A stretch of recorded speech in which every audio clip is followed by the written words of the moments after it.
Hey guys, what's up and welcome back to my channel. So today we are going to be talking about an article that might sound like it's cosmopolitan, but it's not. Now, if you've been following me for a while, you'll know that I have a particular bone to pick with cheating. I don't know why I made an ASMR moment. Before we get into the video, I wanted to let you know that this video is sponsored by Bright Cellars. Bright Cellars is a monthly subscription service that matches you with wines based on the answers you provide in a quick 7-question quiz. I personally have always wanted to try new wines, but have felt overwhelmed with the sheer amount and possibilities.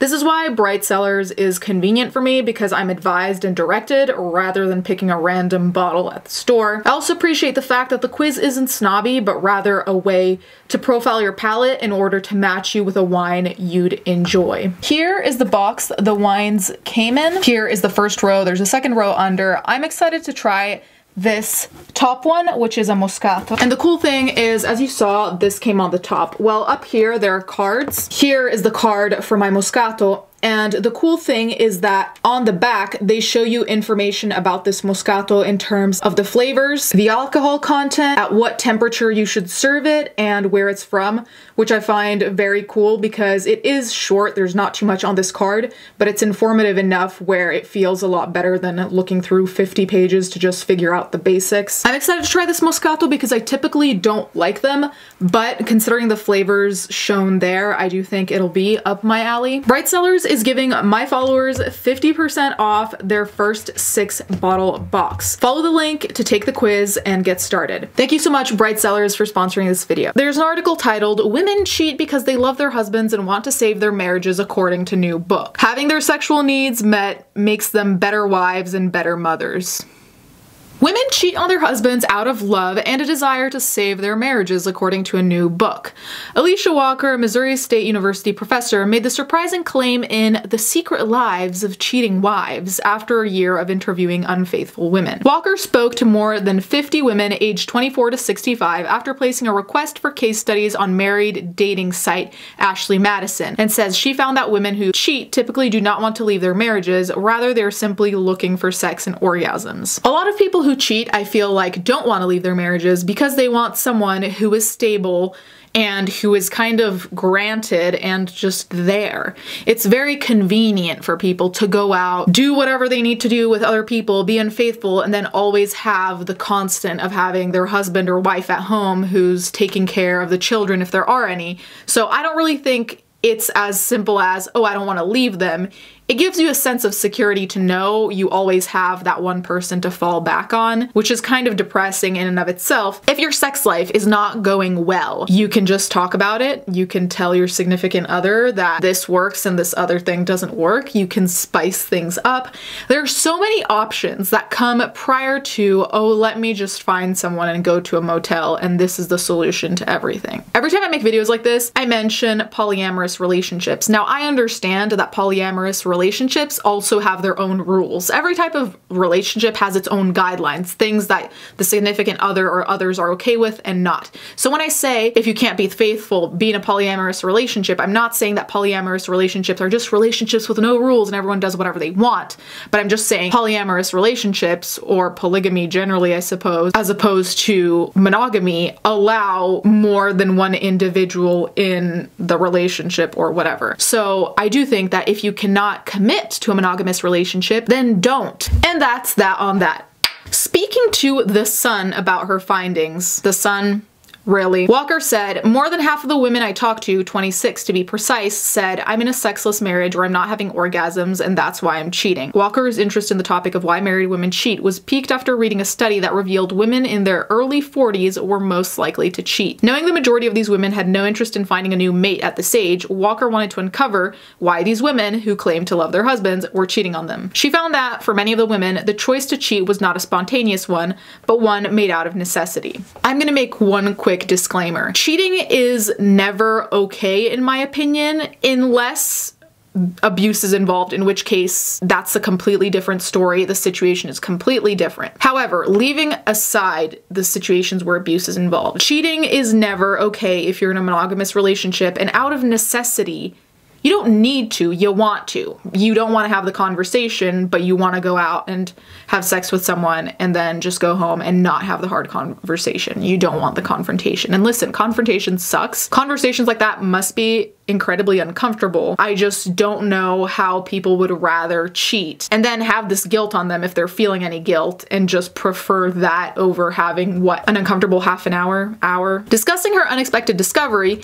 Walker said it was very much this calculated, deliberate decision to get what they were missing from their marriages, which for them was orgasms, and they were really cheating to stay married, which was quite surprising. The fact that this author is trying to turn them cheating into some kind of benevolent action is seriously so dumbfounding to me, because in this day and age, I really do feel like we're seeing a movement of excusing things that shouldn't be excused. And as much as it's great to be open-minded, there's some things that fucking suck and that are stigmatized for a good reason. When you cheat, if the person finds out, and most of the time they do, you're hurting someone, you're hurting the family, especially if you have children. That can cause major rifts, having children know that something's wrong.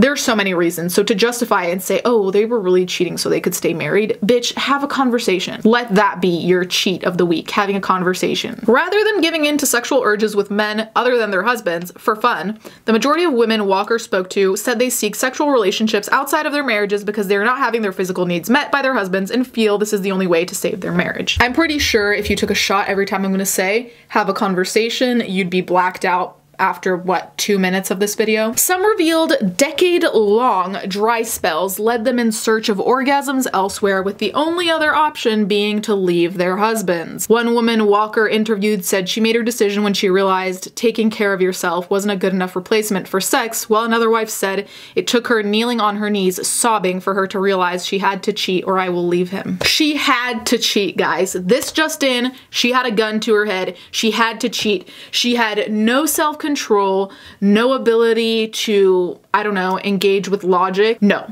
she had to. She actually had to. Does that make sense to you? It doesn't, because it's bullshit. She didn't have to. Over the decade-long dry spell, never had it occurred to you that having a conversation was at least worth trying. And I'm not saying conversations solve everything. Sometimes it's sad and it doesn't work, and sometimes maybe your partner is not the right person for you. And as devastating as that is, trying everything you can, I think, is the least you can do.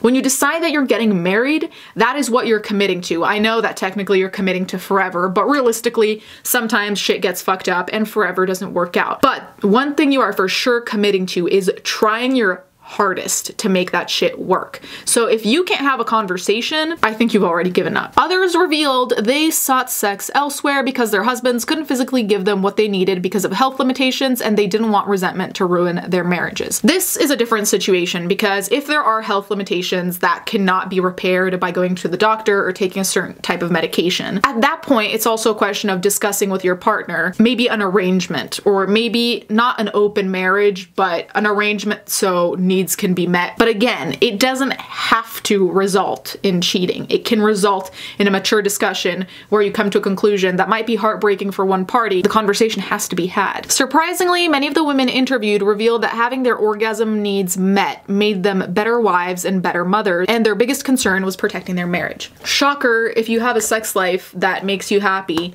you're probably going to be in a better mood, which might make you be more motivated to be a better wife and mother. How very shocking. Thank you so very much, Independent, for letting me know this groundbreaking news. I will call the media. However, when it says that their biggest concern is protecting their marriage, in my point of view, that's protecting their security. And there's nothing wrong with wanting security, but when you use security as something that you take for granted and something you fall back on once you're done having your fun, having sex with the rando, that's shitty, and that's not fair to the other person either. Upon hearing the lengths the wives would go to, which included vetting their sexual partners to ensure there would be no emotional attachment, to doing everything they could to make sure their husbands would never find out, all in an effort to keep marriages from falling apart, Walker described the phenomenon as heartbreaking. No, we are not. We are not sympathizing with the guilty party here. I feel bad for these wives who have terrible sex lives that have no balls and can't tell their husbands what's what, but that's a you problem. And as soon as you decide that you're gonna cheat, that becomes a them problem because they don't deserve that. Nobody deserves to be cheated on when you both committed to a monogamous relationship. I'm sorry, it's really as simple as that. We are not gonna turn their struggle to cheat heartbreaking. They're choosing to go out and cheat. That's not heartbreaking. It's heartbreaking for the other person who's at home